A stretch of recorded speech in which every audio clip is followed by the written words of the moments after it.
সুপ্রিয় শিক্ষার্থীবৃন্দ, আমি নাফিজা সিদ্দিকী। আজকে আমি আপনাদের সাথে চিরসুখী জন ভ্রমে কি কখনো ব্যথিত বেদন বুঝিতে পারে, কি যাতনা বিষে বুঝিবে সে কিসে, কভু আসি বিষে দংশনী যারে, এই ভাব সম্প্রসারণটি আলোচনা করব।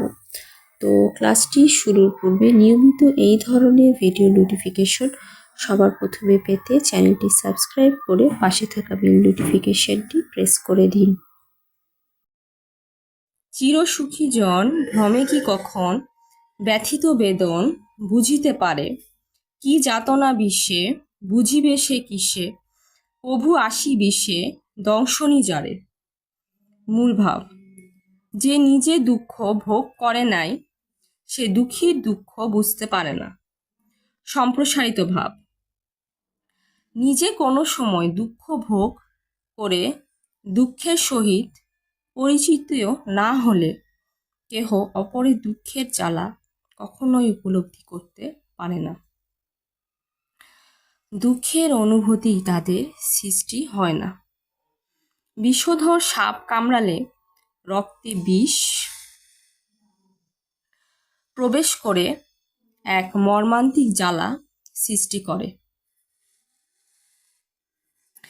বিষের জ্বালার অনুভূতি সর্পদংশিত ব্যক্তির নিকট শুনে কেহ অনুভব বা ধারণা করতে পারে না।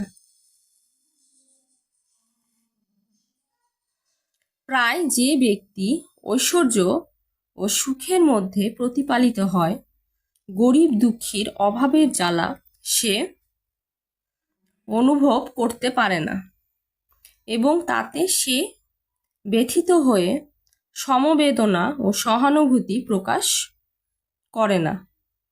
যার জীবনে দুঃখ দারিদ্র্যের অভিজ্ঞতা লাভ করেছে, তারা অপরের দুঃখ কষ্টে কেঁদে ওঠে এবং তাহা মোচন করতে সচেষ্ট হয়।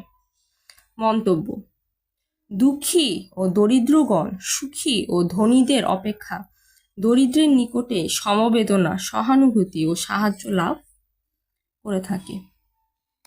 এই ছিল আমার আজকের ভাব সম্প্রসারণ। ক্লাসটি যদি এতক্ষণ একটু উপকারে এসে থাকে তাহলে অবশ্যই চ্যানেলটি সাবস্ক্রাইব করবে।